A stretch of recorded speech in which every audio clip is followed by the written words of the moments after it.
చాలా ఫాస్ట్గా అయిపోయే సాంబార్ రైస్ రెసిపీని తయారు చేసి చూపించిపోతున్నాను. ముందుగా ఒక కప్పు తీసుకొని అందులోకి ఎర్ర కందిపప్పును హాఫ్ కప్ తీసుకోవాలి. ఒక కప్పు కందిపప్పుని అయితే యాడ్ చేసుకోవాలి. అదే కప్పుతోటి రైస్ని అయితే యాడ్ చేసుకోవాలి. ఇవన్నీ ఒక 10 నిమిషాలు అయితే నాననివ్వాలండి.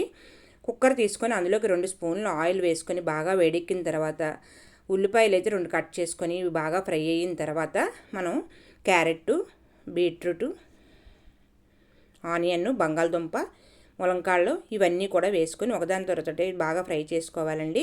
ఇవి బాగా 5 నిమిషాలు ఫ్రై అయిన తర్వాత మనం పప్పులన్నీ నానబెట్టుకున్నాం కదా, ఈ పప్పులన్నీ కూడా మనం వేసుకొని మరొక 5 నిమిషాలు మనం కలుపుకొని ఉంచుకోవాలి. 1 కప్పు కొలతకి 4 కప్పులు వాటర్ అయితే వేసుకోవాలి. టమాటా కూడా యాడ్ చేసుకోవాలండి. ఇవన్నీ వేసి ఒక్క 5 నిమిషాలు ఉంచుకోవాలి. అందులోకి 1 స్పూను సాంబార్ పౌడర్ అయితే వేసుకోవాలి. అదే స్పూన్ తోటి హాఫ్ టీ స్పూన్ కారం గుండ వేసుకొని కొంచెం పసుపు అయితే యాడ్ చేసుకొని మంటను ఐలో పెట్టుకొని బాగా కలుపుతూ ఉండాలి. కలిపిన తర్వాత ఇది బాగా దగ్గర పడిన తర్వాత కుక్కర్ మూత పెట్టుకొని ఒక 5-6 విజిల్ అయితే పెట్టుకోవాలండి.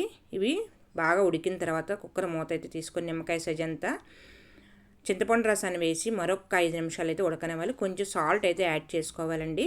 ఈ సాల్ట్ యాడ్ చేసుకున్న తర్వాత మనం దగ్గర పడిన తర్వాత కొంచెం ఇంగువ అయితే యాడ్ చేసుకోవాలి. మరో ప్యాన్లోకి 2 స్పూన్లు నెయ్యిని అయితే వేసుకొని అందులోకి పోపులు అయితే బాగా ఫ్రై చేసుకొని కరివేపాకు, వెల్లుల్లి బాగా చెదగొట్టుకొని అయితే వేసుకొని ఇవి బాగా వేగిన తర్వాత